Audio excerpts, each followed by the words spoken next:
Big boss season 1 contestant Sabumon, one of the finest actor in Malayalam film industry എന്നൊക്കെ വേണമെങ്കിൽ പറയാം. അപ്പൊ അണ്ണന്റെ ഒരു ഇന്റർവ്യൂ ഞാൻ കഴിഞ്ഞ ദിവസം എടുത്തൊന്ന് റിയാക്ട് ചെയ്തിട്ടുണ്ടായിരുന്നു. അതിന്റെ second part like milestone മേക്കേഴ്സിലാണ് ഇന്നലെ വന്നിട്ടുണ്ട്. അപ്പൊ അതിനകത്ത് കുറച്ച് കാര്യങ്ങളൊക്കെ നമ്മുടെ സാബു അണ്ണൻ പറയുന്നുണ്ട്. നമ്മുടെ സിബിന്റെ ഇഷ്യൂ അതിനെ പറ്റിയൊക്കെ സംസാരിക്കുന്നുണ്ട്. അപ്പൊ നമുക്ക് ആ ഇന്റർവ്യൂയിലേക്ക് ഒന്ന് പോകാം. നമുക്ക് അതിനകത്ത് കുറച്ച് കാര്യങ്ങൾ നമുക്കൊന്ന് ഡിസ്കസ് ചെയ്യാം. ആദ്യമേ ഒരു ക്ലിപ്പ് ഞാനിവിടെ വെച്ച് തരാം. പ്രത്യേകിച്ച് ഇപ്പോൾ നടക്കുന്ന ഒരു വിവാദത്തിൽ ഇപ്പോൾ അഖിൽമാരാർ ഉന്നയിച്ച വിഷയങ്ങളിൽ എന്നുള്ള രീതിയിലേക്ക് ചാനൽ അധികാരികൾ അല്ലെങ്കിൽ ഇതിന്റെ ക്രൂവോ സംഘാടകരോ പൊതുവായിട്ടൊരു അഭിപ്രായം പറയാൻ തയ്യാറായിട്ടില്ല. ഇല്ലല്ലോ, ഇല്ല. സോ അങ്ങനെ മറുപടി പറയാത്ത രീതിയാണ് സബിചേട്ടൻ പറയണേ. ഈ പറയുന്ന രീതി തന്തയില്ലായ്മ തരാണെന്നുള്ളത്. അങ്ങനെ തന്തയില്ലായ്മ തരം കാണിക്കുന്ന ഞാൻ പറഞ്ഞു സാബേട്ടൻ മുമ്പ് ഈ പ്രസ്താവനയെ കുറിച്ച് പറഞ്ഞിട്ടില്ല.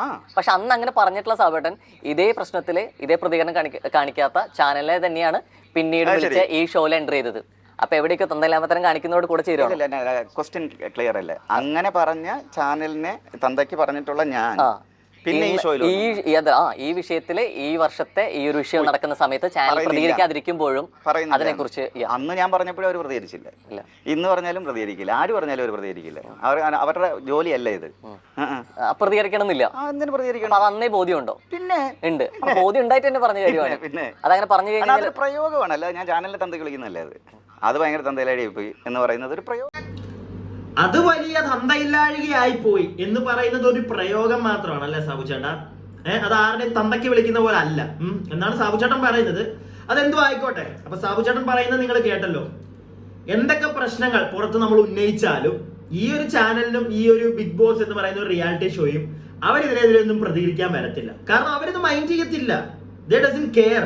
ഈ ഒരു പരിപാടി കഴിഞ്ഞ് കഴിഞ്ഞാൽ അതവിടെ തീർന്നു. അവരിനി അടുത്ത സീസണിലേക്ക് നോക്കുകയാണ്. ഈ ഒരു സീസണെ മാക്സിമം TRP റേറ്റ് കയറ്റി മാർക്കറ്റിംഗ് ഗംഭീരമാക്കി നടത്തി അതിനകത്തുനിന്ന് കുറെ കാശുണ്ടാക്കി. ഇതാണ് അവരുടെ ജോലി. അതവിടെ തീർന്നു. ഇതിന്റെ പേരിൽ ഇനിയിപ്പോ സിബിൻ വെളിയിൽ ഇറങ്ങി ഇപ്പൊ എന്ത് ചെയ്തെന്ന് പറഞ്ഞാലും ദേ ഡസന്റ് കെയർ എന്നാണ് എന്നൊരു സംഗതിയാണ് എനിക്കിപ്പോ ഈ സാബുചേട്ടന്റെ സംസാരത്തിൽ നിന്ന് എനിക്ക് മനസ്സിലായത്. അതുപോലെ തന്നെ സാബുചേട്ടൻ പറയുന്ന ഒരു കാര്യം നിങ്ങൾ ശ്രദ്ധിച്ചോ? സാബുചേട്ടൻ ഇതിന് മുമ്പത്തെ സീസണിലും ഇതേ കണക്ക് പ്രശ്നങ്ങൾ വന്നപ്പോഴാണ് ഇവര് പറഞ്ഞത്. അവരാരും അത് മൈൻഡ് ചെയ്തില്ല. ഇപ്പോഴും അതുപോലെ തന്നെ ഞാൻ പറയാൻ വന്ന ടോപ്പിക്ക് പോയിന്റ് വിട്ടുപോയി. സംഗതി വേറൊന്നുമല്ല. ഒരു അഡ്വക്കേറ്റ് കേസ് കൊടുത്തത് നിങ്ങൾക്ക് എല്ലാവർക്കും അറിയായിരിക്കും ഈ ഒരു സീസണിൽ. അതായത് നമ്മുടെ റോക്കിയുടെ ആ ഒരു പരിപാടിക്കെതിരെ. അതുപോലെ തന്നെ അത് ചാനലിൽ ടെലികാസ്റ്റ് ചെയ്തു എന്നൊക്കെ പറഞ്ഞിട്ട് ഒരു അഡ്വക്കേറ്റ് കേസ് കൊടുത്തു. എവിടെയാ കേസ്? മുങ്ങിപ്പോയി, ഇല്ലെങ്കിൽ മുക്കി കളഞ്ഞു. നിങ്ങൾ നോക്കിക്കോ. ഇതിന്റെ പേരിൽ ഇനി ഒന്നും സംഭവിക്കാൻ പോകുന്നില്ല ഈ ഒരു വിഷയത്തിൽ. എന്തൊക്കെയായിരുന്നു ഹൈക്കോർട്ടിൽ കേസ് കൊടുക്കുന്നു, പരിപാടി ഇടയ്ക്ക് വെച്ച് നിർത്തുന്നു. എവിടെ? എന്താ ആരും ഇതിനെപ്പറ്റി ഒന്നും സംസാരിക്കാത്ത? എനിക്ക് അറിയാൻ പാടില്ല. ഞാൻ മാത്രം ഇപ്പൊ 2-3 വീഡിയോയിൽ ഇത് സംസാരിച്ചാണ് എനിക്ക് തോന്നിയത്. ആരും ഇതിനെപ്പറ്റി ഒന്നും മൈൻഡ് ചെയ്യുന്നില്ല. എല്ലാവർക്കും ഓരോ ദിവസം ഇപ്പൊ പുതിയ കോൺട്രവേഴ്സി വരുന്നു, അപ്പൊ അതിന്റെ പുറകെ പോകുന്നു. ഇതാണ് നടക്കുന്നത്. എന്നാൽ സംഭവിച്ചു കഴിഞ്ഞ ഏറ്റവും വലിയൊരു മിസ്റ്റേക്ക്, അതിനെപ്പറ്റിയൊന്നും ആരും പിന്നെ സംസാരിക്കുന്നില്ല. സംസാരിക്കാൻ പറ്റത്തില്ല. സംസാരിച്ചു കഴിഞ്ഞാൽ ഇവന്മാർ എന്തെങ്കിലുമൊക്കെ ചെയ്ത് കളഞ്ഞാലോ? എനിക്ക് അതൊക്കെ ഡൗട്ട്. ഇനി അതുകൊണ്ട് വല്ലതാണോ ആ അഡ്വക്കേറ്റിന്റെ പിന്നെ ഒച്ചയൊന്നും കേൾക്കാത്തത്? എന്തൊക്കെയാണെങ്കിലും നമുക്ക് ബാക്കിയൊന്ന് കാണാം, എന്നിട്ട് നമുക്ക് സംസാരിക്കാം. കുറച്ച് കാര്യങ്ങളുണ്ട് ഇതിനകത്ത് പറയാനായിട്ട്. ഇതിനായിട്ട് ഇനിയിപ്പോ ഞാനൊരു ക്ലിപ്പ് കാണിച്ചുതരാം. ഈ ക്ലിപ്പില് പണ്ട് സാബുമോൻ ഉള്ള ആ ഒരു സീസണില് സാബുമോൻ ഒരാളുടെ കൊങ്ങയ്ക്ക് പിടിച്ച് തള്ളുന്ന ഒരു പരിപാടി ഉണ്ടായിരുന്നു. അപ്പൊ അതിനെ സംബന്ധിച്ച് സാബുമോൻ ഒരു കാര്യം ഇവിടെ പറയുന്നുണ്ട്. എനിക്ക് തീരെ അതങ്ങോട്ട് ദഹിച്ചില്ല കേട്ടോ. ഞാൻ നിങ്ങൾ കേൾക്കുന്നതിന് മുന്നേ ഞാൻ ആദ്യമേ അങ്ങ് പറയാം. എനിക്കത് അങ്ങോട്ട് ഡൈജസ്റ്റ് ആയില്ല പുള്ളി പറയുന്ന കാര്യം. സാമൂഹിനെ ഇഷ്ടപ്പെടുന്ന ഒരുപാട് ആൾക്കാർ കാണും. തെറിവിളി പൊങ്കാലയായിട്ട് ഇവിടോട്ട് വരും, എനിക്കറിയാം. പക്ഷെ ഉള്ള കാര്യം പറയണം. അതാണ് എൻ്റെ ഒരു രീതി കേട്ടാ. അത് ഞാൻ പറയും എന്തൊക്കെയാണെങ്കിലും. എനിക്ക് ഇഷ്ടമാണ് പുള്ളി നല്ല കലക്ക കണ്ടസ്റ്റന്റ് തന്നെയായിരുന്നു. കൊണ്ടുപോയി, അതുകൊണ്ട് തന്നെ പുള്ളി കപ്പും കൊണ്ടുപോയി. പക്ഷെ എന്നാലും എന്റെ ഫ്രണ്ടിൽ ഒരു തെറ്റ് കണ്ടു കഴിഞ്ഞാൽ ഞാൻ പറയും, അത് ആരാണെങ്കിലും. ഓക്കെ, അപ്പൊ ഈ സാധനം ഒന്ന് കാണും നിങ്ങൾ. കൊങ്ങയ്ക്കൊന്നും പിടിച്ചൊന്നുമില്ല. ഇങ്ങനെ പിടിച്ചൊരു പുഷ് മനസ്സിലായി. കൊങ്ങയ്ക്ക് പിടിക്കാന്ന് പറഞ്ഞാൽ ഞാൻ പറഞ്ഞുതരാം. കൊങ്ങയ്ക്ക് പിടിക്കാന്ന് പറഞ്ഞാൽ ലോക്ക് ഇട്ട് എന്നെ പിടിച്ച് ഇതിന്റെ ഇടയിൽ വെച്ച് ശ്വാസം മുട്ടിക്കുക. കഴുത്തിന് പിടിച്ച് തള്ളുന്നത് ഞാൻ കഴുത്തിന് പിടിച്ച് തള്ളി അവിടെ നിന്നുള്ള രീതിയിലേക്ക് വർത്താനങ്ങൾ ഉണ്ടാവുന്നുണ്ട്. അതുകൊണ്ടൊന്നുമല്ല, എന്റെ കയ്യില് സ്പ്രേ കുപ്പി വെച്ച് അടിച്ചു തന്നു.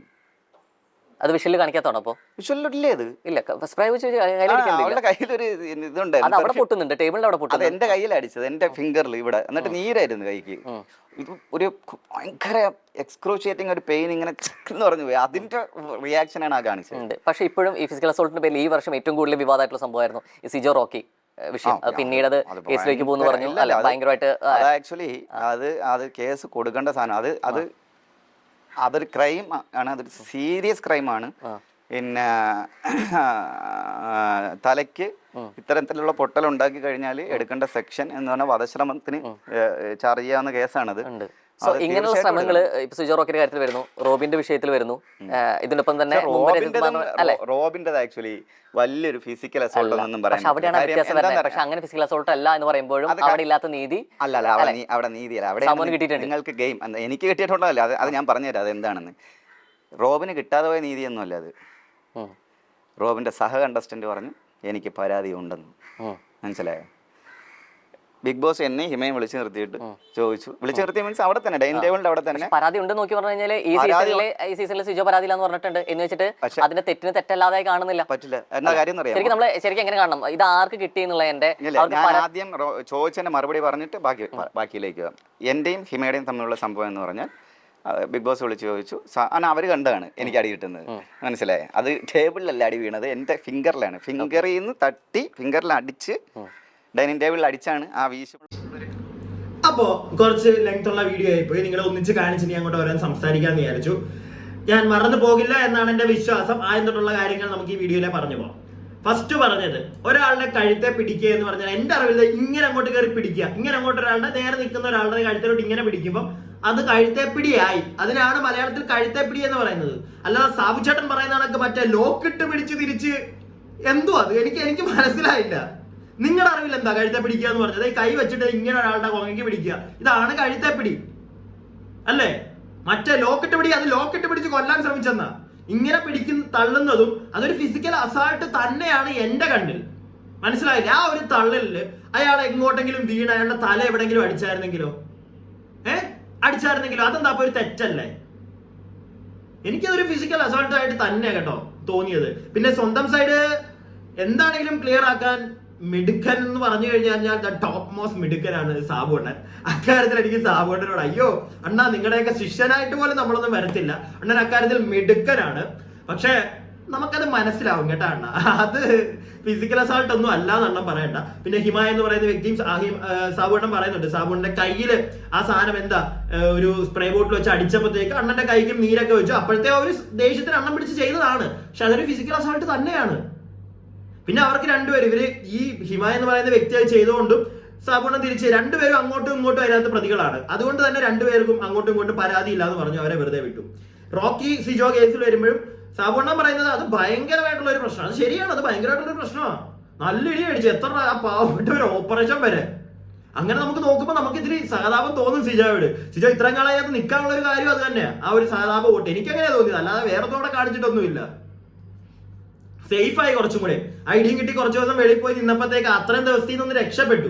ഇല്ലെങ്കിൽ ചിലപ്പോൾ ഒന്നുമില്ലാതെ നേരത്തെ പോയേനെ, ജനങ്ങൾക്ക് മനസ്സിലായാലേ വോട്ട് കിട്ടത്ത പോലും ഇല്ല. പക്ഷെ സിജോയുടെ കേസിൽ സിജോയ്ക്ക് വേണമെങ്കിൽ കേസ് കൊടുക്കായിരുന്നു. സിജോയും അവിടെ പരാതി ഇല്ല എന്ന് പറഞ്ഞു, അതുകൊണ്ട് തന്നെ റോക്കി രക്ഷപ്പെട്ടു. പക്ഷെ ഡോക്ടർ റോബിന്റെ കേസിലേക്ക് വരുമ്പോഴത്തേക്ക് സൗണം പറയുന്നത് കറക്റ്റ് ആണ്. അതായത് വലിയ തെറ്റായിട്ടൊന്നും അല്ല, പക്ഷെ ഒരു മത്സരാർത്ഥി നമ്മുടെ റോബിന്റെ ഓപ്പോസിറ്റ് നിന്ന ആൾക്ക് പരാതി ഉണ്ട് എന്ന് പറഞ്ഞുകൊണ്ടാണ് റോബിന് പണി കിട്ടിയത്. മനസ്സിലായില്ലേ? അതങ്ങനെയാണ് ഇവരുടെ റോക്കിയുടെ കേസിൽ. അതാണ് കുറെ പേര് ചോദിക്കുന്നുണ്ട് കേസിന്റെ കാര്യം. കേസ് കൊടുക്കാത്തത് പുള്ളി തന്നെ, നമ്മുടെ സിജോ തന്നെ കേസില്ല വേണ്ട എന്ന് പറഞ്ഞു ഒഴിഞ്ഞോണ്ടാ. ഇല്ലെങ്കിൽ അത് കേസ് ആക്കായിരുന്നു, അത് വലിയൊരു പ്രശ്നമായേനെ. കഴുത്തിന്റെ മേളിലേക്കാണ് പണി കിട്ടിയിരിക്കുന്നത്. നല്ല വധശ്രമം സാബുചേട്ടൻ പറയുന്നതാണ്. കിട്ടിയാലേ അണ്ണന് പണി, റോക്കി അണ്ണന്. ഇപ്പൊ ഈ കിടന്ന് കാണിക്കുന്ന കുന്തളിപ്പും തേങ്ങയൊന്നും മനസ്സിലായില്ലേ? അതുപോലെ തന്നെ റോക്കി ബായ് ഇപ്പൊ ഈ കിടന്ന് കാണിക്കുന്നത് നമ്മളാരും അത് മൈൻഡ് ആയിരിക്കും സത്യം പറഞ്ഞാൽ ചെയ്യണം. കാരണം റോക്കി ബായി ഒരു ഇന്റർവ്യൂവിന് വിളിക്കുന്നില്ല, നമ്മൾ കണ്ടതാണ്. ആകെ അവിടെ നിന്ന് ഇറങ്ങിയിട്ട് ആ തൊപ്പി മാത്രമാണ്, ഒരു യൂട്യൂബർ ഉണ്ടല്ലോ ആ പയ്യൻ മാത്രമാണ് വിളിച്ചിരുത്തി എന്തോ കാണിച്ചത്. അവിടെയും ചെന്നിട്ട് അത് പുള്ളിയുടെ ചാനലാണെന്നുള്ള രീതിയിൽ പുള്ളി അവിടെ കിടന്ന് ഷോ കാണിക്കാൻ നോക്കി. ആ ഐറ്റത്തിനൊക്കെ ഇവിടെ ഇന്റർവ്യൂവിനൊക്കെ ഓരോ ചാനൽസ് വിളിച്ചു കഴിഞ്ഞാൽ അവിടെ വേറെ പലതും മിക്കവാറും നടക്കും. ആങ്കറൊക്കെ ചിലപ്പോൾ എടുത്തിട്ട് ഒടുക്കും. അതുകൊണ്ടായിരിക്കും ചിലപ്പോൾ വിളിക്കാത്തത്. അതിന്റെ ഒരു സാധനമാണ് ഈ കാണിച്ചുകൊണ്ടിരിക്കുന്നത്. എങ്ങനെയെങ്കിലും ഒക്കെ എന്റെ തലയും കൂടെ കുറച്ച് ഫേമസ് ആക്കണമെന്ന് വിചാരിച്ചിട്ട് ഈ കിടന്ന് കാണിക്കുന്നത്. വലിയ മൈൻഡൊന്നും കൊടുക്കാതിരിക്കുക. ബാക്കി ഒരു കണക്ഷൻ ഒന്നും ഇവിടെ ഇപ്പോൾ ഉള്ളവർക്ക് ഇല്ല. അതാണ് ഒരു പ്രധാന വിഷയം. കാരണം ഇത് ഭയങ്കര ഗെയിമായിട്ട് കാണുന്നില്ല. രസകരമായിട്ട് കൊണ്ടുപോകും. ഇത് വിജയിക്കണമെന്നുള്ള അദമ്യമായ ആഗ്രഹവും ഈ വെറി പിടിച്ച കുറേ മനുഷ്യരായിട്ടാണ് എനിക്ക് തോന്നിയത്. അപ്പം ഞാൻ ചെയ്ത അകത്ത് പോയിട്ട് ഞങ്ങൾ എല്ലാവരെയും ഇൻഡിവിജ്വലി പോയിരുന്ന് സംസാരിച്ചു. എന്നിട്ട് പറഞ്ഞു കൊടുത്തു ഇങ്ങനെ സ്നേഹത്തോടെ ഈ സാധനം വീട് മുമ്പോട്ട് കൊണ്ടു. പക്ഷെ അതിനുശേഷം പിന്നെ വലിയ വഴക്ക് മക്കാണോ എന്ന് അവിടെ മുമ്പ് സീസൺ 6 കണ്ടിരുന്നോ? മുമ്പ് റിവ്യൂ പറഞ്ഞിരുന്നു. കണ്ടിട്ട് ഇത്രയും വിവാദങ്ങളും പരാമർശങ്ങളും ഉണ്ടാവുന്നു. ഇതിൽ ശരിവെക്കുന്ന രീതിയിലേക്കായിരുന്നു ഈ ഷോ പോയിരുന്നു ഈ സീസണിൽ. ഭയങ്കര അലമ്പില്ലായിരുന്നു. വഴക്കും ബഹളവും എല്ലാ ദിവസവും തൊടുന്നതിനും പിടിക്കുന്നതിനും ഒക്കെ ബഹളം. എന്തിന് ഈ മനുഷ്യരല്ലേ ജീവിതത്തിൽ ഇങ്ങനെയാണ്? അപ്പോ സാവുചേട്ടൻ പറഞ്ഞ വളരെ വലിയൊരു കാര്യമാണ്. അതായത് ഈ സീസണിലെ കണ്ടസ്റ്റന്റുകൾ തമ്മിൽ അങ്ങനെ വലിയ സ്നേഹവും പരിപാടിയൊന്നും ഉണ്ടായിട്ടുള്ളതായിട്ട് ഞാൻ കണ്ടിട്ടില്ല. എനിക്ക് പേഴ്സണലി തോന്നിയിട്ടില്ല. ഇപ്പൊ പുറത്തിറങ്ങി ചില ചേട്ടന്മാർ റിവ്യൂ ചെയ്യുന്ന ചില ചേട്ടന്മാർ ഈ ഒരു സീസണിൽ അകത്ത് പോയപ്പോൾ തന്നെ നിങ്ങൾ കണ്ടതാണ്. ഞാൻ വിചാരിച്ചു അവരൊക്കെ ചെല്ലുമ്പോഴത്തേക്ക് ഭയങ്കരമായിട്ട് എല്ലാവരും ഒന്നിപ്പിച്ച്. എനിക്ക് ഇന്നലത്തെ ഒരു വീഡിയോ അദ്ദേഹത്തിന് ഞാൻ രാവിലെ ഒന്നും റിയാക്ട് ചെയ്തില്ല. അതൊക്കെ കണ്ടപ്പോഴും എനിക്ക് മനസ്സിലായതാ പുള്ളിക്കൊക്കെ കുറച്ച് ആൾക്കാരോട് മാത്രമേ ഉള്ളൂ സ്നേഹം, അല്ലാതെ എല്ലാവരോടും ഒരു സ്നേഹമുള്ളതായിട്ടൊന്നും എനിക്ക് പേഴ്സണലി തോന്നുന്നില്ല. അങ്ങനെയാണെങ്കിൽ ആ വ്യക്തി ഇന്നലത്തെ ആ ഒരു വീഡിയോയ്ക്കകത്ത് കുറെ ഡയലോഗുകൾ അടിക്കത്തില്ലായിരുന്നു. അങ്ങനെ എല്ലാവരോടും സ്നേഹവും പരിപാടിയൊന്നും ഇല്ല. അത് പല കാര്യത്തിൽ ആ വ്യക്തി തന്നെ ഇന്നലത്തെ ഞാൻ ആ ഒരു വ്യക്തിയുടെ എക്സാമ്പിൾ വെച്ചങ്ങ് പറയുന്നതേ ഉള്ളൂ. ആ വ്യക്തി തന്നെ ഇന്റർവ്യൂലൊക്കെ പറഞ്ഞു ചെന്നപ്പം പറയുന്നത് നമ്മൾ കേട്ടത്, അതായത് ആ വ്യക്തിക്ക് വയ്യാതെ കിടന്ന സമയത്ത് ആ വ്യക്തി ഒരാൾ മാത്രമാണ് നോക്കിയത്. അതുകൊണ്ട് ആ വ്യക്തിക്ക് അയാളോടാണ് കൂടുതൽ ഇഷ്ടം. മനസ്സിലായില്ലേ? അതിലൊരു പരിധിയിൽക്കുള്ള അയാളെ നമുക്ക് കുറ്റം പറയാനും പറ്റത്തില്ല. അയാളെ കെയർ ചെയ്ത ഒരാളെ അയാൾ ഇഷ്ടപ്പെടുന്നു, അത് അയാളുടെ പെർസ്പെക്റ്റീവ് കറക്റ്റാണ്. പക്ഷെ എന്ന് വെച്ച് ബാക്കി ആരോടും ഇഷ്ടമില്ലാതിരിപ്പുണ്ട് ആ ഒരു ഇഷ്ടക്കേട് കാണിക്കേണ്ട കാര്യമൊന്നും ഇല്ല. ഈ ഒരു സീസണിൽ നമ്മൾ ഏറ്റവും കൂടുതൽ കണ്ടത് ആർക്കും അങ്ങോട്ടും ഇങ്ങോട്ടും വലിയ സ്നേഹം. അതിന് ബെസ്റ്റ് ആയിട്ട് എക്സാമ്പിൾ അവിടെ തന്നെ ഉണ്ട്, നമ്മുടെ നോറയൊക്കെ. എന്തുവാ എനിക്കും തോന്നിയിട്ടില്ല പേഴ്സണലി. ആ കുട്ടിക്കൊന്നും ആരോടും, ഞാനത് നേരത്തെ എൻ്റെ ഒരു വീഡിയോയിൽ പറഞ്ഞതാ, ആരോടും വലിയ സ്നേഹവും പരിപാടികളൊന്നും ഇല്ല. ആ ഒരു കാര്യത്തില് ഈ ഒരു സീസൺ ഭയങ്കര ഫെയിലിയർ ആണ്. അത് ഒരു ഗെയിമായിട്ട് എടുക്കുക. ലാലേട്ടൻ ഇപ്പൊ നമ്മുടെ സൗചേട്ടൻ പറഞ്ഞ കണക്ക് തന്നെ മറ്റേ വെറി പിടിച്ച് കിടക്കുന്ന കുറെ മനുഷ്യരായിട്ടാണ് പുള്ളിക്ക് തോന്നിയത്. പ്രൈസ് കിട്ടണം, എനിക്ക് ഫസ്റ്റ് വരണം. കിട്ടിയ പ്ലാറ്റ്ഫോം മര്യാദക്ക് യൂസ് ചെയ്യാനൊന്നും ഇവർക്ക് അറിയാതെ പോയി. സത്യം പറഞ്ഞാൽ അതാ ചെയ്യേണ്ടത്. ഇത് അറിഞ്ഞിട്ട് പലരും അവിടെ കയറി, ഈ ഒരു ഗെയിമിനെ അറിഞ്ഞ് കയറിയ കുറെ പേര് തന്നെ ഒന്നും ചെയ്യുന്നില്ല. അത് നമ്മൾ കണ്ടതാണ്. അപ്പൊ പിന്നെ ബാക്കിയുള്ളവരുടെ കാര്യത്തിൽ പറഞ്ഞിട്ട് കാര്യമൊന്നുമില്ല. ഞാൻ നിങ്ങളോടൊരു കാര്യം പറയട്ടെ. ഇന്ന് ഞാൻ കഴിഞ്ഞ സീസണിന്റെ കുറച്ച് വീഡിയോസ് ഒക്കെ കണ്ടു. അപ്പം ഞാൻ കുറെ കാര്യങ്ങൾ ഞാൻ അങ്ങനെ ഇരുന്ന് കഴിഞ്ഞ സീസൺ ഒന്നും കണ്ടിട്ടില്ല. ഈ സീസണാണ് ഞാനൊന്ന് റിവ്യൂ ചെയ്യുന്നത്. കഴിഞ്ഞ സീസൺ ഞാൻ അങ്ങനെ ഒരുപാടൊന്നും കണ്ടിട്ടില്ല. അതുകൊണ്ട് തന്നെ ഞാൻ പോയിരുന്ന് കണ്ടു. സത്യം പറഞ്ഞാൽ എനിക്ക് കുറെ ഇൻട്രസ്റ്റിംഗ് ആയിട്ടുള്ള കാര്യങ്ങൾ കണ്ടു ഞാൻ. അഖിൽമാരാറും ബാക്കി എല്ലാവരും കൂടി ഒരു കാറിനകത്ത് കയറിയിരിക്കുന്ന ഒരു പരിപാടിയൊക്കെ ഉണ്ടല്ലോ. എന്ത് രസമായിട്ടുണ്ട് അത്.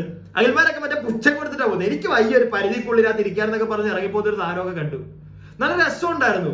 അതുപോലെ തന്നെ സെറീന ആയിട്ടുള്ള ഒരു ഗെയിം ഒക്കെ ഉണ്ടായിരുന്നു. നല്ല രസമുണ്ട്. അതായത് സെറീന പറയുന്ന കണക്ക് ബാക്കിയുള്ളവർ പറയുന്നതും ഭയങ്കര ഇൻട്രസ്റ്റിംഗ് ആയിട്ട് തോന്നിയോ. ഞാൻ അതുപോലെ തന്നെ നിങ്ങളോടൊരു കാര്യം ചോദിക്കട്ടെ. എനിക്ക് ഈ ഒരു കഴിഞ്ഞ പ്രാവശ്യത്തെ ഇങ്ങനത്തെ ഓരോ സാധനങ്ങൾ വന്നപ്പം തോന്നിയൊരു ഐഡിയ ആണ് ഞാൻ നിങ്ങളോട് തന്നെയാണ് ചോദിക്കുന്നത്. എൻ്റെ ഒരു ഫാമിലി പോലെ ഇത് കാണുന്ന നിങ്ങളല്ലേ എനിക്ക് അരി തരുന്നത്.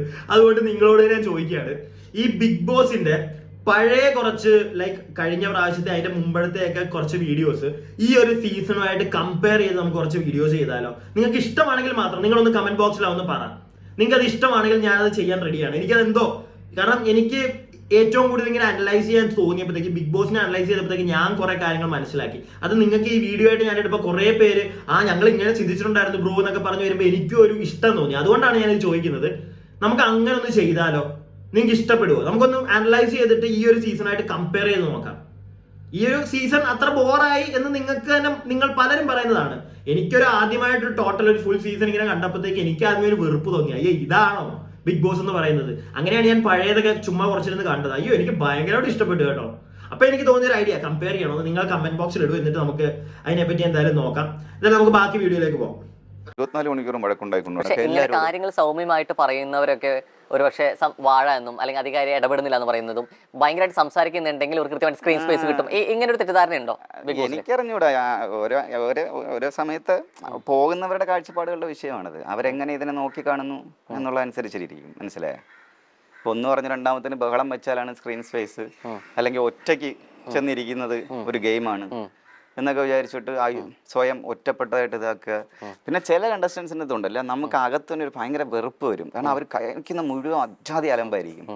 പക്ഷെ എന്നിട്ട് അവരൊരു വിക്റ്റിമായിട്ട് സ്വയം പോർട്രേ ചെയ്യും. അപ്പോൾ അവർക്ക് ആക്ച്വലി ഫാൻസ് വരുന്നത് ഞാൻ കണ്ടിട്ടുണ്ട്. മനസ്സിലായോ?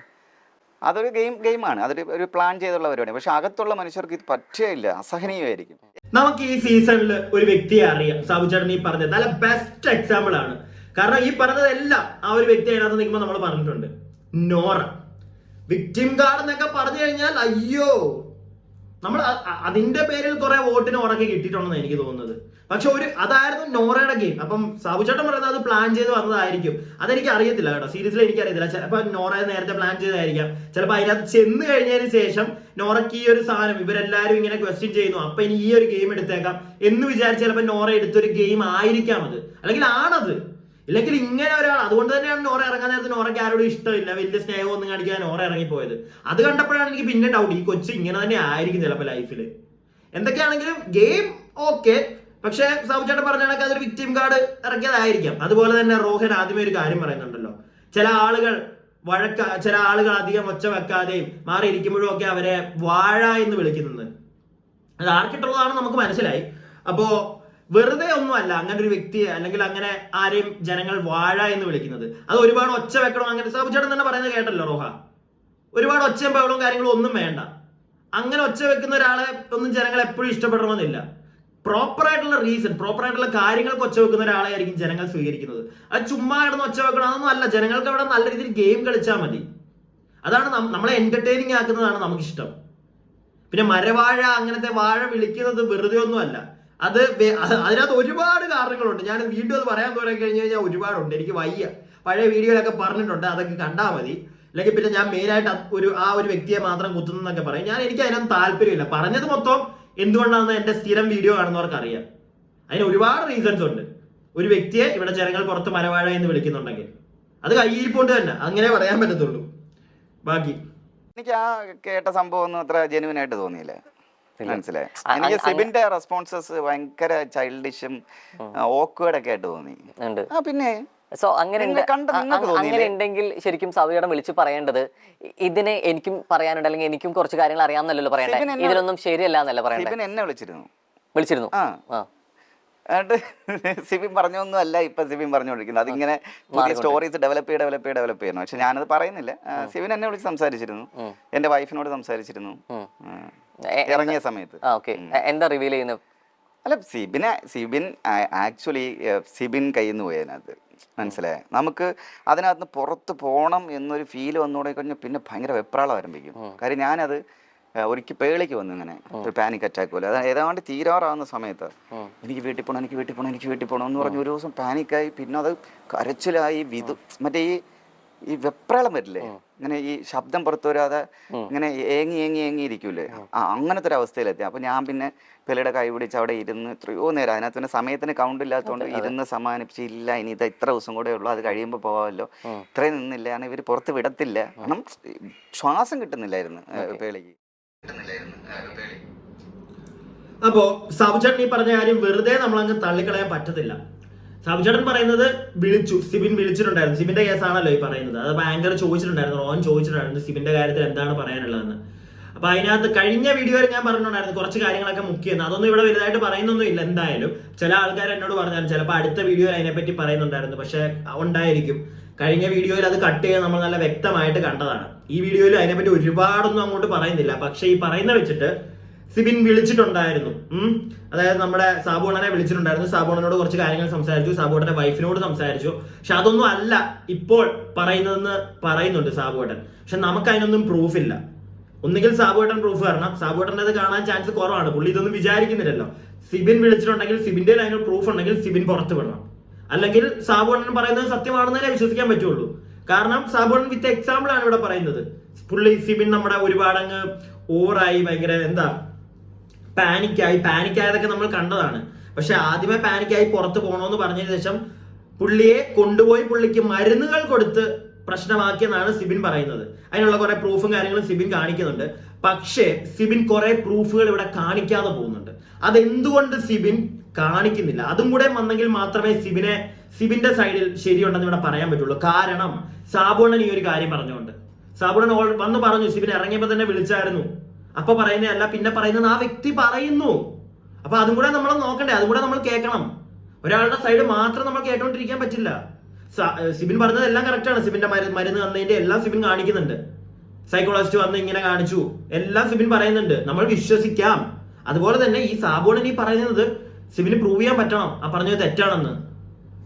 ഞാൻ സിബിന്റെ ഒരു വീഡിയോ ഇവിടെ പ്ലേ ചെയ്യാണ്. അതിനുശേഷം നമുക്ക് സാബുണ്ണന്റെ ബാക്കി വീഡിയോയിലേക്ക് പോവാം. ഈ ബിഗ് ബോസിന്റെ വീക്കെൻഡ് എപ്പിസോഡ് ഡയറക്ടർ താങ്കളുടെ പാർഷ്യാലിറ്റി, താങ്കളുടെ സ്വാർത്ഥ താല്പര്യം എത്രത്തോളമാണെന്ന് കൃത്യമായി എന്റെ തെളിവുണ്ട്. ഇയാൾ ഒരാളുമായി സംസാരിച്ച കോൾ റെക്കോർഡ് അല്ലെങ്കിൽ ഇയാൾക്ക് കിട്ടിയ ഇൻഫർമേഷൻസ് ഇയാൾ എത്ര രീതിയിൽ ഉപയോഗിച്ചു എന്നെനിക്ക് കൃത്യമായ തെളിവുകൾ എൻ്റെ ഉണ്ട്. ഞാൻ അതൊന്നും പുറത്ത് വിടാതിരിക്കുന്നത് ഇയാളെ കരുതിയിട്ടല്ല. ആ ഷോനെ ഡിപ്പെൻഡ് ചെയ്ത് 100-300 പേര് ജോലി ചെയ്യുന്നുണ്ട്. അവരെയൊക്കെ ഓർത്തിട്ടാണ്. മനസ്സിലായില്ലേ? നിങ്ങൾ ഒരുത്തൻ കിടന്ന് അവിടെ കാണിക്കുന്ന ഇത് തെമ്മാടിത്തരത്തിന് അനുഭവിക്കുന്ന അവരൊക്കെ ആയിപ്പോ. അതുകൊണ്ട് ഞാൻ മിണ്ടുന്നില്ല. ബ്രോ, ഞാൻ സീരിയസ് ആയിട്ടൊരു കാര്യം പറയണം. എനിക്ക് നിങ്ങളെ ഭയങ്കര ഇഷ്ടമാണ് സിബിനെ. എനിക്ക് സിബിൻ അവിടെ ഉണ്ടായിരുന്നെങ്കിൽ, ആ ഒരു ഗെയിമിനകത്ത് സിബിൻ ടോട്ടലി ഉണ്ടായിരുന്നെങ്കിൽ മോനെ കസറിയനേന്ന് എനിക്ക് തോന്നിയിട്ടുണ്ട്. പക്ഷെ വിത്ത് ഓൾ റെസ്പെക്റ്റീവ് ഞാനൊരു കാര്യം പറയുകയാണ്. സിബിൻ ഇങ്ങനെ അങ്ങോട്ട് എല്ലാം മറ്റുള്ളവർക്ക് പ്രശ്നം വരും, അവരുടെ ജോലി പോവും എന്നൊക്കെ കരുതി ഞാൻ പുറത്തു വിടുന്നില്ല. ഈ സാധനം വിടൂ സിബിൻ, ഇത് വിടൂ. എന്നിട്ട് നിങ്ങൾ പ്രൂഫുകൾ വെളിയിൽ വിടൂ. അല്ലാതെ ഈ ചുമ്മാ നിങ്ങളെ ബാക്കി എല്ലാവരും നിങ്ങൾക്ക് ഇപ്പൊ വിലയിടാൻ തുടങ്ങും. നിങ്ങൾ എന്തിനാണ് ഈ കാട്ടായം കാണിച്ചുകൊണ്ടിരിക്കുന്നത്? കുറെ പ്രൂഫ് കയ്യിലുണ്ടെന്ന് പറയുന്നു, എന്നാൽ ഒരു പരിധിയിൽ കൂടുതലൊന്നും വെളിയെ വിടുന്നില്ല. ആരുടെയൊക്കെ വോയിസുകൾ ഉണ്ടെന്ന് പറയുന്നു. വിടൂ, എല്ലാം വിടൂ. ഇത് നേരത്തെ പറഞ്ഞാണ്. ഇതിന് ശേഷം 1-2 പ്രൂഫ് പുള്ളി കഴിഞ്ഞ പ്രസ് മീറ്റിൽ കാണിച്ചിട്ടുണ്ടായിരുന്നു. പക്ഷെ അതൊന്നും അല്ല. വേറെ കുറെ എന്തൊക്കെയോ ഉണ്ടെന്നാണ് സിബിൻ പലയിടത്തായിട്ട് പറഞ്ഞിട്ടുള്ളത്. ഇപ്പം സാബു ചേട്ടൻ തന്നെ പറയുന്നത് കേട്ടില്ലേ? അപ്പൊ സിബിൻ അതെല്ലാം പുറത്തു വിടണം, പ്രൂഫ് എല്ലാം പുറത്തു വിടണം. എന്നാലേ പ്രോപ്പറായിട്ട് ഇതിനൊരു നമുക്ക് ആരുടെ സൈഡിലാണ് തെറ്റെന്ന് ഈ പരിപാടി കണ്ട ജനങ്ങൾക്ക് മനസ്സിലാവുള്ളൂ. ഇല്ലെങ്കിൽ ഒരു സൈഡിൽ ഒരു കൂട്ടം ജനങ്ങളുടെ ഫ്രണ്ടിൽ സിബിൻ ഇനി കള്ളനായി മാറും, ഉറപ്പായിട്ട് Sibin. So to avoid that you need to provide proper evidences. അത് പോലീസിലാണെങ്കിലും ശരി, ജനങ്ങൾക്കാണെങ്കിലും ശരി, നിങ്ങൾ കാണിച്ചേ പറ്റുള്ളൂ. ഇല്ലെങ്കിൽ കാരണം എന്താ, ഈ ഒരു ഇന്റർവ്യൂ പുറത്തു വന്നു കഴിഞ്ഞപ്പോൾ നമുക്ക് ഡൗട്ടുകൾ കൂടിയിരിക്കുകയാണ്. സാബുണ്ണൻ പറയുന്നു പുള്ളിയോട് ആദ്യമേ സിബിൻ പറഞ്ഞത് അല്ല പിന്നെ പറയുന്നതെന്ന്. നമ്മൾ ആരെ വിശ്വസിക്കണം? We are getting confused. ഇനി സാബുണ്ണൻ ഒരു കാര്യം കൂടെ പറയുന്നുണ്ട്.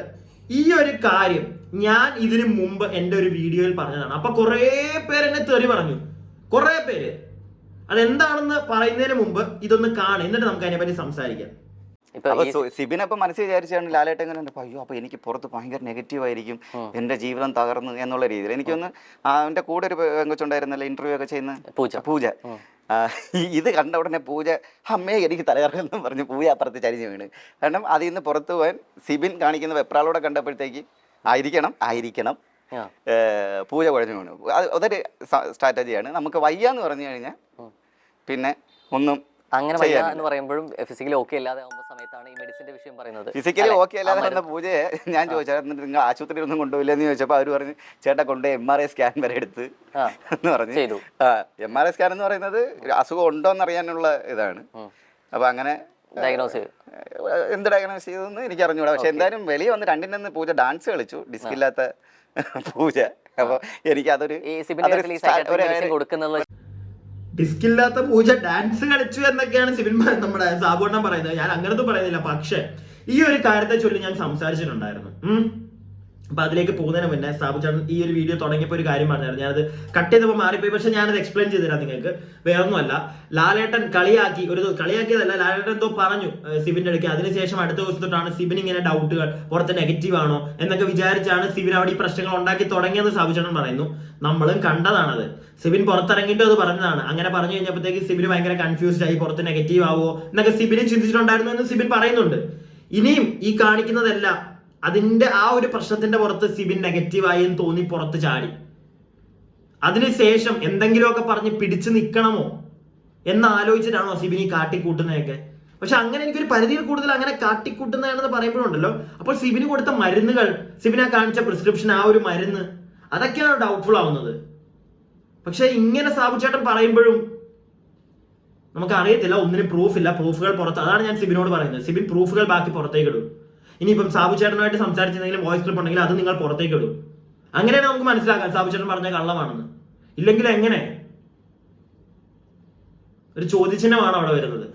പിന്നെ പൂജയുടെ കേസിലോട്ട് പോകുമ്പോൾ കുറെ ചേട്ടന്മാർ എന്നെ തെറി പറഞ്ഞു. ഞാൻ കുറെ പെൺകുട്ടികളാണ് തോന്നുന്നു കൂടുതലും പറഞ്ഞത്. അതെന്താടാ ഒരു പെൺകൊച്ചിന് നടുവേദന വന്നു കഴിഞ്ഞാൽ പിന്നെ അവൾക്ക് ഡാൻസ് കളിക്കാൻ പറ്റത്തില്ലടാ, അവൾ ഇറങ്ങി കഴിഞ്ഞാൽ ഓക്കെ ആവത്തില്ലടാ എന്നൊക്കെ.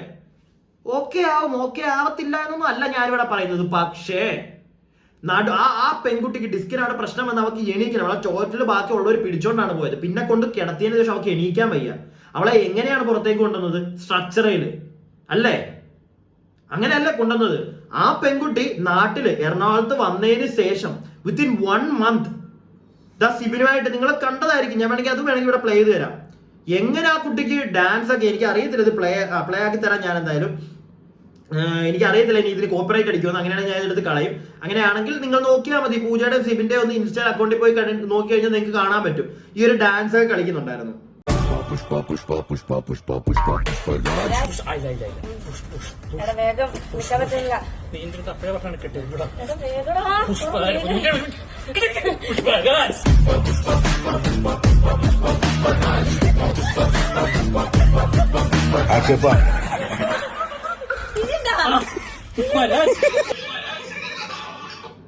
ഈ ഡിസ്കിന് പ്രശ്നമായിട്ട് പുറത്തിറങ്ങിയ പെൺകുട്ടി വിത്തിൻ 1 month, 1 മാസത്തിനുള്ളിൽ ഡാൻസ് കളിക്കുന്ന ഒരു പരിപാടിയാണിത്. ഇറങ്ങിയ ദിവസങ്ങൾക്കുള്ളിൽ ഞാനൊന്നും പറയുന്നില്ല, കാരണം അങ്ങനൊന്നും അല്ല, കുറച്ച് കഴിഞ്ഞിട്ടാണ്.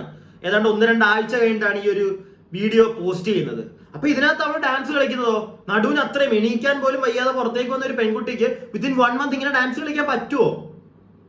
ഡിസ്കിനൊക്കെ പ്രശ്നമാണെങ്കിൽ നല്ല ബെഡ് റെസ്റ്റ് വേണ്ടേ? എനിക്ക് അറിയാൻ പാടില്ലാത്തതുകൊണ്ട് ചോദിക്കുക. ഇനി അങ്ങനെ ഒന്നും അല്ലെങ്കിൽ ഒന്ന് കമന്റ് ചെയ്യാട്ടോ. എനിക്ക് അറിയത്തില്ല. എന്റെ അറിവ് വെച്ചിട്ട് പെട്ടെന്നൊന്നും വന്നിട്ട് ഇങ്ങനെ ഡാൻസ് കളിക്കാൻ നല്ല ബെഡ് റെസ്റ്റ് വേണം. മിനിമം 1 month ബെഡ് റെസ്റ്റ് വേണം. അങ്ങനെ ഡിസ്കിനൊക്കെ ഒരു കംപ്ലൈന്റ് വന്ന ഒരാൾക്ക് ബെൽറ്റ് ഒക്കെ ഇട്ടിട്ടാണെങ്കിലും അയാൾ നല്ല റെസ്റ്റ് എടുക്കണം. ഇങ്ങനെ പൂജ ഡാൻസ് കളിക്കാൻ നിങ്ങൾ കണ്ടല്ലോ, അങ്ങനെ ഫുള്ള് ശരീരം ഇളകി ഡാൻസ് കളിക്കാനൊന്നും പറ്റത്തില്ല. അതൊക്കെയാണ് ചോദ്യങ്ങൾ. എന്നിട്ട് എങ്ങനെ ഈ കുട്ടി, എനിക്കറിയത്തില്ല എന്താണെങ്കിലും. അപ്പൊ ഇത്രയൊക്കെ ഞാൻ വെക്കുന്നുള്ളൂ. ഇത് ഇപ്പൊ തന്നെ എനിക്ക് തോന്നുന്നു നല്ല ലെങ്ത് ആയിട്ടുണ്ട് വീഡിയോ. അപ്പം സിബിൻ, നിങ്ങളുടെ കയ്യിൽ ഇരിക്കുന്ന പ്രൂഫുകളെല്ലാം പുറത്തേക്ക് വിട്ടേ പറ്റുള്ളൂ. ഓക്കെ, അതുപോലെ തന്നെ വിട്ടാൽ തന്നെ നിങ്ങളുടെ സൈഡ് പ്രൂവ് ചെയ്യാന്നേ ഉള്ളൂ. ഇപ്പൊ സാബുണ്ണൻ പറയുന്ന കണക്ക് ഏജാന്റും ബിഗ് ബോസും ഒന്നും അവർക്കൊന്നും ഇല്ല, അവരിതൊന്നും മൈൻഡ് ചെയ്യത്തില്ല. കാശ് ഇറക്കുന്നത് ടോപ്പ് 1 ടീമുകളാണ്, അറിയാലോ നിങ്ങൾക്ക്. അതുകൊണ്ട് തന്നെ എന്താവും എന്നറിയില്ല. എന്തായാലും നമുക്ക് ശുഭകരമായി എല്ലാം തീരും എന്ന് വിശ്വസിക്കാം. അപ്പോൾ വീഡിയോ ഇഷ്ടപ്പെട്ടിട്ടുണ്ടെങ്കിൽ ലൈക്ക് ചെയ്യുക, നിങ്ങളുടെ അഭിപ്രായങ്ങൾ കമന്റ് ബോക്സിൽ ഇടുക. സബ്സ്ക്രൈബ് ചെയ്യാതെ കാണുന്നവർ ഒന്ന് സബ്സ്ക്രൈബ് ഒക്കെ ചെയ്യുക. ഓക്കെ, പിന്നെ ഞാൻ നേരത്തെ ചോദിച്ച കാര്യത്തിൽ നിങ്ങളൊന്ന് മറുപടി ഒന്ന് കമന്റ് ബോക്സിൽ ഇടണം കേട്ടോ. നമുക്ക് അങ്ങനത്തെ കുറച്ച് പരിപാടികൾ ചെയ്യണം. പഴയ ഈ ബിഗ് ബോസും ഈ ഒരു സീസണും ഒക്കെ ആയിട്ടൊന്ന് കമ്പാരിസൺ ചെയ്ത് നോക്കണം. അപ്പൊ നിങ്ങൾക്ക് കുറെ പേർക്ക് മനസ്സിലാവുമല്ലോ, ഇവന്മാര് TRP മാത്രമേ കയറിയിട്ടുള്ളൂ, വലിയ ഗുണമൊന്നും ഇല്ല ഈ ഒരു സീസൺ എന്നുള്ളൊരു കാര്യം മനസ്സിലാവത്തില്ലേ. നമുക്കൊന്ന് നോക്കണം, ഒന്ന് റിയാക്ട് ചെയ്യണം പഴയതൊക്കെ വെച്ചിട്ട്. കമന്റ് ബോക്സിൽ ഇടുക.